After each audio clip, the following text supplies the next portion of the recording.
While the highest tier is tier 11, there are special items that are usually better than most tiered items called UTs.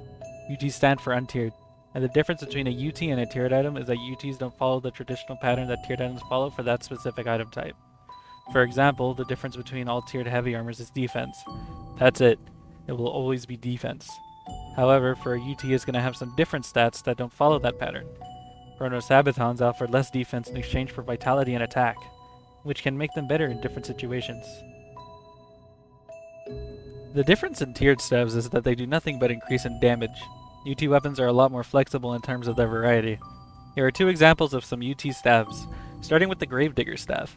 It instead shoots 5 shots that do very little damage each, but up close can do tons of damage to the enemy, almost double the T11 staff.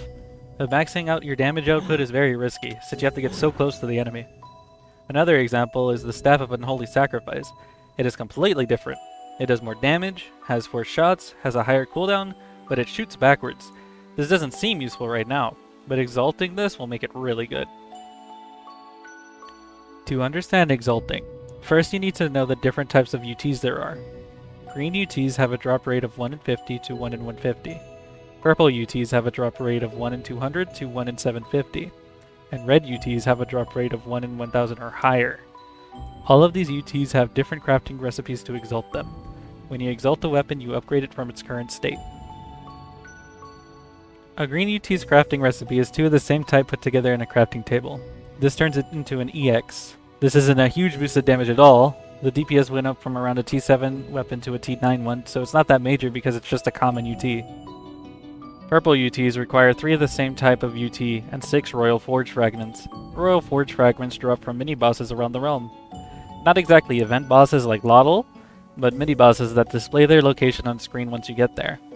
There are currently 5 types of these mini-bosses, and 3 locations for each of them to spawn. There's a Great Cathedral, the Sand Tomb, the Dark Tower, the Ancient Dojo, and the Spider Den. They all can drop Royal Forge Fragments at the same rate. Exalting these UTs get them a huge boost, often around a 50% DPS increase. Exalting a lightning bow will reduce its cooldown time from 0.3 seconds to a 0.2, which doesn't seem like a lot, but you can really notice the difference. Exalting that unholy staff from before will not increase its DPS at all, but it'll make it shoot forwards. The DPS of this item is actually nuts, so doing this makes it actually viable as well. Red UTs are the rarest UTs.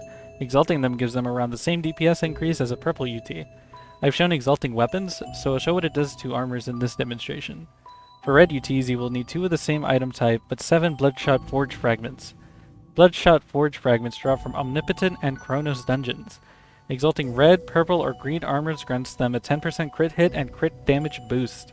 It is the only way to get crit hit and crit damage as a base stat on armors.